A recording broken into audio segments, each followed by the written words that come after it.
Bonjour et rebonjour. Aujourd'hui, nous allons parler de l'épaule.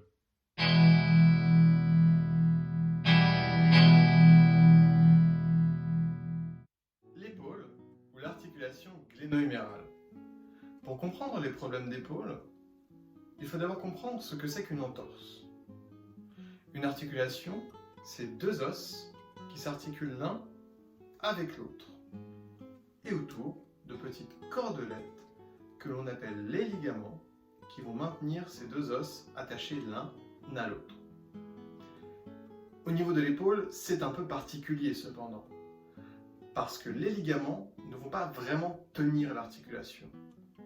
Et ce sont des muscles et leurs tendons, que l'on nomme les muscles de la coiffe des rotateurs, qui vont tenir l'épaule en place. Lorsque pour une raison ou pour une autre, ces muscles ne font pas leur travail, l'épaule va avoir tendance à dévier et cette position anormale va créer des frottements qui vont très souvent créer de l'arthrose et parfois une rupture des tendons. Dans le cas d'une rupture, c'est souvent le muscle sus-épineux qui est le plus touché. Il existe deux cas de figure. Dans la première, la rupture est totale. Et la seule manière de récupérer l'intégrité du tendon, c'est la chirurgie. Dans le second cas, la rupture est partielle. Il existe un certain nombre d'exercices que vous pouvez faire. Le but va alors être d'aider au travail des muscles et d'aider l'épaule à se réajuster. Passons à présent aux exercices. Pour le premier exercice, vous aurez besoin d'une balle, d'un ballon ou idéalement d'une balle de tennis. À l'arrière de l'épaule, la zone à travailler est le muscle sous-épineux. Il est indiqué sur l'image par un point rose. La ligne noire indique la partie osseuse de l'omoplate. À l'avant de l'épaule, la zone à travailler est le muscle petit pectoral.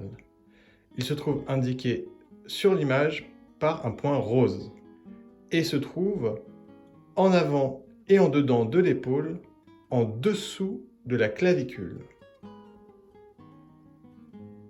Vous allez ensuite placer la balle entre un mur et la zone à travailler. Et, tout en ajustant la pression, vous allez effectuer de petits mouvements afin de masser la zone à travailler. Effectuez chacun des exercices entre 30 et 60 secondes. Si jamais vous ressentez des douleurs ou des fourmillements au niveau des mains, n'hésitez pas à faire une petite pause et attendre que la douleur disparaisse avant de reprendre l'exercice. Pour le deuxième exercice, vous allez avoir besoin d'un élastique ou d'une ceinture. Accrochez-les à hauteur de bassin, par exemple au niveau d'une poignée de porte, puis écartez-vous de telle manière à avoir de la tension dans l'élastique ou la ceinture. Vous allez ensuite relâcher les muscles de votre épaule et laisser l'élastique faire son travail. Vous devez sentir un relâchement au niveau de l'articulation de l'épaule.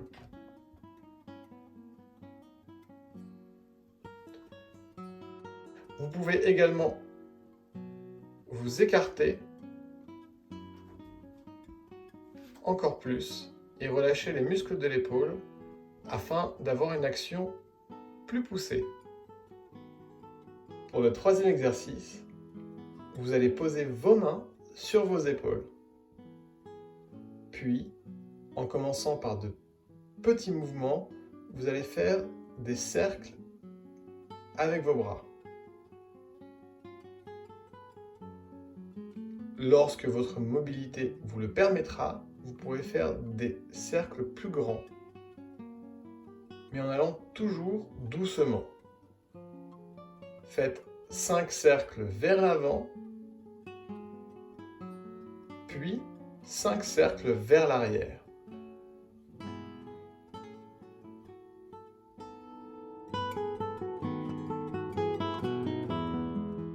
Voilà, j'espère que cette vidéo vous a aidé. Pour toute question, n'hésitez pas à me laisser un commentaire. Vous pouvez également me suivre sur les réseaux sociaux. À bientôt!